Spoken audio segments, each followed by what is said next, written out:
நான் வெளிநாட்டுல இருக்கேன், என்னால தர்ப்பணம் கொடுக்க முடியலன்னா, முதல்ல நீர்நிலைகளுக்கு உள்ள உணவு கொடுக்கணும். அதுக்கப்புறம் நீர்நிலையில இருக்கிற உயிர்களுக்கு உணவு கொடுக்கணும்.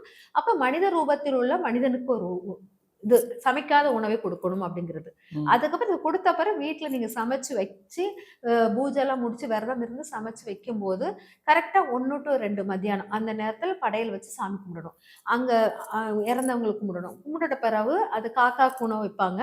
நான் காக்காக்கு வெளிநாட்டுல இல்லன்னா கூட, உங்க வீட்டில் யாராவது விருந்தாளிங்க யாராச்சும் வந்தாங்கன்னா, கண்டிப்பாக உங்க மூதாதையர்கள் உங்களுக்கு பிளெஸ் பண்ண வந்துட்டாங்கன்னு அர்த்தம். அந்த மூதாதையர்களுடைய முழு அருளும் உங்களுக்கு கிடைக்குது அப்படிங்கிற மாரி. அதனால அந்த மாரி நீங்க பண்ணலாம். இப்ப வெளிநாடுகள்லாம் பார்த்தீங்கன்னா, இப்ப நம்ம ஊர்ல இருக்கிற மாரி விலைகள் இருக்காது. ரொம்ப அதிகமா இருக்கும். இப்ப ரைஸ்லாம் பார்த்தீங்கன்னா, அங்க ரொம்ப அதிகமா இருக்கும். இப்ப ஆல்டர்னேட்டிவா இப்படி நீங்க வாங்கி குடுக்க சொல்ட்டீங்க. கிராசரிஸ் மாரி ஏதாவது வாங்கி குடுக்கலாமா? அப்படின்ற ஒரு கேள்வி வருதுல்ல. கிராசரிஸ் அரிசி வந்து கண்டிப்பா குடுக்கணும். ஏன்னா, நம்மளுடைய வெளிநாட்டினுடைய பங்கு வேற. நம்மளுடைய ஆக்சுவலா என்னன்னா, நெறைய விஷயம் புரிய மாட்டேங்குது. நம்மளுடைய மண்ணின் தரத்துக்கு தக்கன அவங்க உடல் அமைப்புகள் இருக்கும். ம். அந்த மண்ணின் தரத்துக்கு தக்கன தான் அவங்களுடைய உடல் அமைப்பு இருக்கும். கரெக்ட். நம்ம இங்கேருந்து பிறந்து அங்க போய் நம்ம அந்த மண்ணுக்கு தக்கன நம்ம ஆப்ட் ஆகி நம்ம உடல வந்து பக்குவப்படுத்துறோம். பக்குவப்படுத்துறோங்கும்போது அதே மாரி தான் கடவுளும். நான் இந்த மண்ணுக்கு தக்கன இந்த உடலும், இந்த உயிரும் அமைவது போல் கடவுளும் இந்த ஒளியின் தக்கன கடவுள் அமைப்பு இருக்கும். என்னுடைய கடவுள் தமிழ்நாட்டுல முருகப்பெருமான். ஐயப்பன் வந்து கேரளா. கேரளால, அது கிருஷ்ணர் வந்து வடநாட்டுல.